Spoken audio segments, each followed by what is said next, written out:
There was a question yesterday, I actually didn't bring it with me, that a person works for a company and whatever job that he does it, but they have handed out armbands. And on those armbands is the colors of the movement LGBT, those rainbow colors, in celebration and in acceptance and in promotion of the lesbian, gay, bisexual and trans and Q, the queers and other than them, that it is basically a celebration of that and a promotion of that, then is it permissible, since he works in that organization, to wear that? And the answer is no, it is haram. It is impermissible. Either you explain to them that this conflicts with your faith, that you are not allowed to wear any symbols that anger our Lord, and that they are prohibited in our Sharia, in our law, the law of Allah, the law of the Quran, the law of the Sunnah. And therefore I will not be wearing it. If they accept that from you, alhamdulillah, then you are free. If they make it binding upon you, then choose your Lord and do not choose their wealth.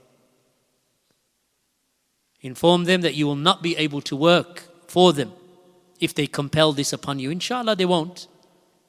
Because you are not compelled, inshallah, in this country, to my knowledge at this present moment in time, to start wearing symbols of those whom Allah subhanahu wa ta'ala has threatened with the hellfire and threatened with punishment in the fire for what they do. So it is not a compulsion upon you in this country as far as I know, and certainly in the religion it is prohibited and forbidden for you to wear that. So it is better that you do not work for them if they compel you with that, and that you seek other employment, even if that employment is of lesser salary. But do not concede, barakallahu feekum, do not concede and give in to the demands of this madness that is taking place in our society, where everything is tolerated except for Islam. All types of behavior that is contrary to the laws of Allah and the laws of our Lord and Creator,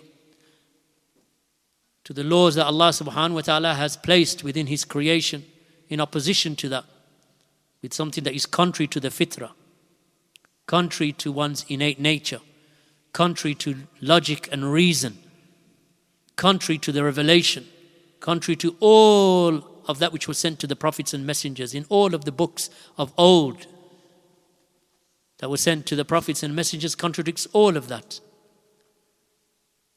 And yet to insult the messengers and the prophets is something that is acceptable to them. So don't concede to these things, barakallahu feekum. Don't concede to them, don't give in to them. If a time comes that you are not able to live in this country, then make dua that Allah subhanahu wa ta'ala makes it easy for you to get out before you are forced out. It's better to leave before you are pushed, because then you leave with honor, barakallahu feekum.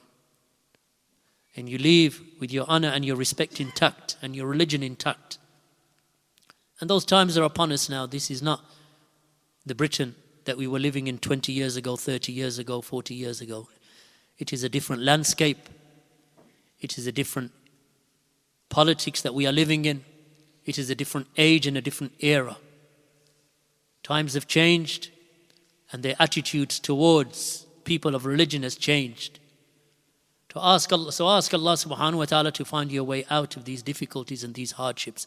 That Allah gives you exit from these lands of oppression and dhulm, wherein they claim that people are liberal. You are liberal so long as you don't want to practice Islam. When you start practicing Islam, then all of this freedom disappears.